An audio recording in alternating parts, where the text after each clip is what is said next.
the majority of the infants we take care of come in because they are colicky. Now this term colic, if you've looked it up, is pretty broad. It says your baby is in distress for X amount of time, for X amount of weeks, and it doesn't really give you a cause or what really is the responsible factor. So there are different remedies. There's like gripe water, there's different movements you could do with the baby. There's a lot of things that you can try, but there's not a definitive treatment. And look, when you look up the causes of colic, all of those factors could be a part of the whole equation, but there's one thing that's constantly missing from those lists, and that is the birth process itself. Think about it. Birth is difficult for babies. Obviously, they have to be born, but it's not always the smoothest process. You take a baby in utero who's in fluid, muffled sound, dark, and you're completely changing their environment, number one. But on the physical end, they're having to exit the birth canal, which is a tight, narrow canal that puts a lot of pressure and compression on their body. Now, don't get me wrong, that's the preferred way to be born versus a C-section. C-sections introduce way more intervention and way more force and trauma on the babies. But even though it's natural, it can be tough on their body from a physical perspective. A medical study once looked at birth trauma as it related to the spinal cord function, and they ruled that 80% of births resulted in some sort of compression or trauma to the upper cervical spine. Now, the upper cervical spine, it's way at the top of the spine, up by the ears. So think about it as the resting place of the skull on top of the first two vertebrae of the spine. So that relationship up there holds so much sensory information, and it is that junction point of the brain to the spinal cord and then down the spinal cord to all the spinal nerves. So a lot of important information is exchanged just in one small area. So if they found that 80% of babies have some sort of trauma, compression, rotation, something that is off in that area, well, it needs to be corrected. That study also concluded that the best mode of treatment was a specific chiropractic adjustment. Now, for the infant population, we highly recommend that you seek out a pediatric chiropractor who is trained and confident to deal with those little babies. Now, from the colicky babies that we see, the same patterns tend to arise. They have an upper cervical subluxation. A subluxation, for those who have never heard it, is an interference to the normal nerve flow. We can get deeper into that, but let's just leave it at that for now. So that interference is sending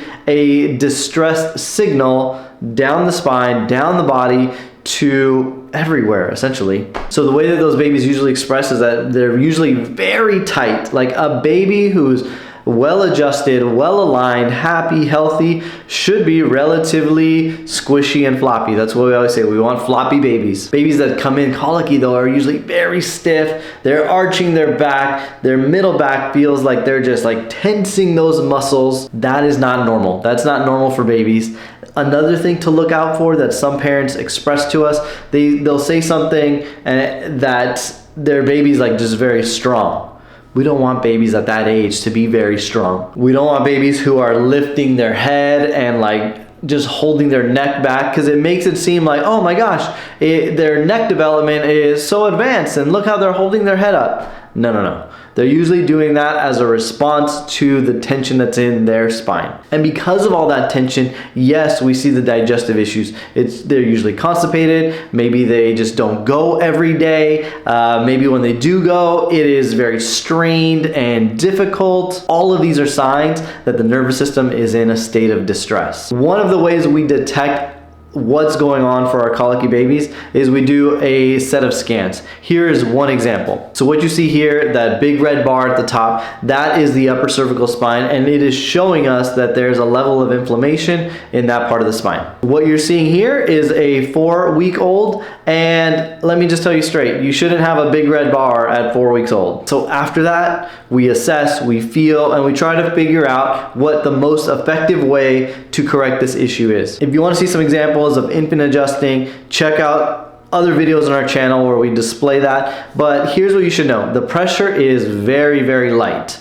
We often say that it's the amount of pressure you would use if you're using your pinky and kind of pushing on your eyeball. At that age, the bones are not solidly calcified. The joints are very different. It's not the application of a bunch of force. That would be completely inappropriate for those little bodies. Will they get upset? Sometimes, because they are very tight. They are very tense. And sometimes to break those patterns, as we're holding and we're working on the bones and working on the muscles and working on the tone, sometimes it becomes uncomfortable. Nothing that is long lasting, nothing that is harmful to them. But once they get through that and they have that alignment that they need and deserve, they get back into that floppy baby mode, and they're just happier, they're healthier, digestion improves, sleep improves, crying reduces, all the things that you would want to see start to improve. But I will say time and time again, it really is that birth process.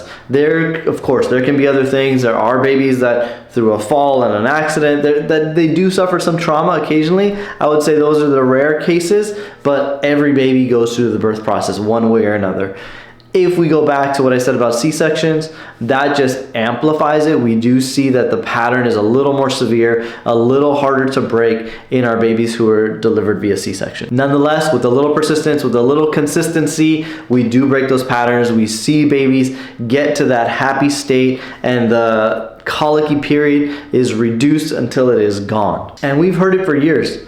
That colicky cry is different. It is different than any other cry. It's not a my diaper needs changing or I'm hungry or I'm sleepy cry. It is different. It is hard to deal with. It causes stress for the baby, obviously, but stress for the whole family. So the more we can do to break it down, to explain it, to correct it, the bigger impact we have on the families that we take care of. If you know a new family with a young baby and they're going through this sort of thing, help them find this video, share it to them so that they can get some relief. They can find a chiropractor close to them to be able to correct this issue. If you stumble across our video, we are in Pasadena, California. We would love to take care of you. But if you are not from around here and you found this, in the description, I'm going to put a couple directories that we really know and trust that really have doctors that can support with this. Can any chiropractor work on a baby? Technically, yes. But I would urge that you seek out someone who is trained in pediatrics